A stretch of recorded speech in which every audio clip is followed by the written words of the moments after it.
По 5 месеци на тегање за да се реши проблемот со јавниот превоз, градот денеска објави нов повик за приватните превозници. Тие очекуваат следниот месец да почнат со работа и да возат по скопските улици. Но на овој повик приватниците ќе се пријават со 3 нови фирми, бидејќи градоначалничката Арсовска ги раскина договорите со Слобода превоз и Мак Експрес. Градоначалничката Арсовска тврдеше дека градот има автобуси и приватниците не му се потребни на јавниот превоз. Овој повик е ист, а различни се само фирмите кои наместо Слобода превоз и Мак Експрес ќе ги водат новите пакети.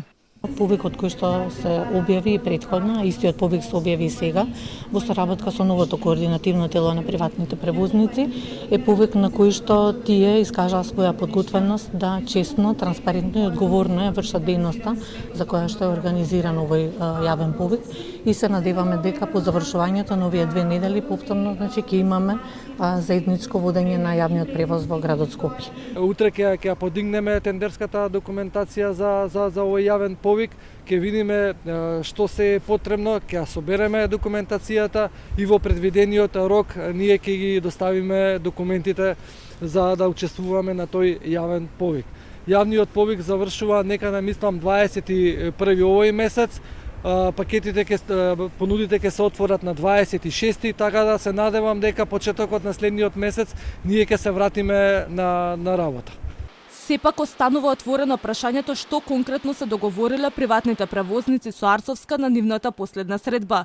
Според едни тврдења сигурно е дека градот Скопје ќе го исплати долгот кон приватните превозници, но Арсовска го негира тоа. Исто така нејасно е дали градот Скопје или јавното сообраќајно предпријатие покрај исплатата на милионскиот долг ќе плаќа и камати.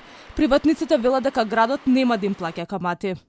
Одговорно тврдам дека такво нешто нема. Никој нема да биде оштетен. Не сакаме ние да земаме камата или нешто. Само она што е наше. Повторувам, нема такво нешто.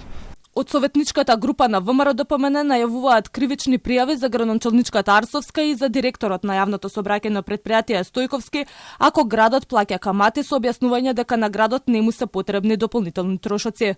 Јас сакам да ја видам таа спогодба, нема како совет никаква информација немаме што содржи формално спогодбата која што ја постигнале и дали е тоа уште една низина лага дека се спогодила или навистина има нешто.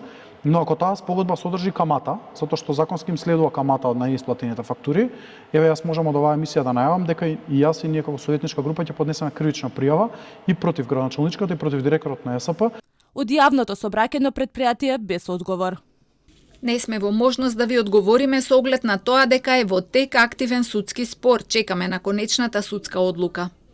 Ова е трето оглас за приватните превозници откако претходните 2 пропаднаа бидејќи никој не се пријави. Повеќе од 3 месеци трае хаосот во јавниот превоз откако приватните превозници престанаа со работа, градот им ги раскина договорите, а приватниците со блокади и протести бараа исплата на милионскиот долг.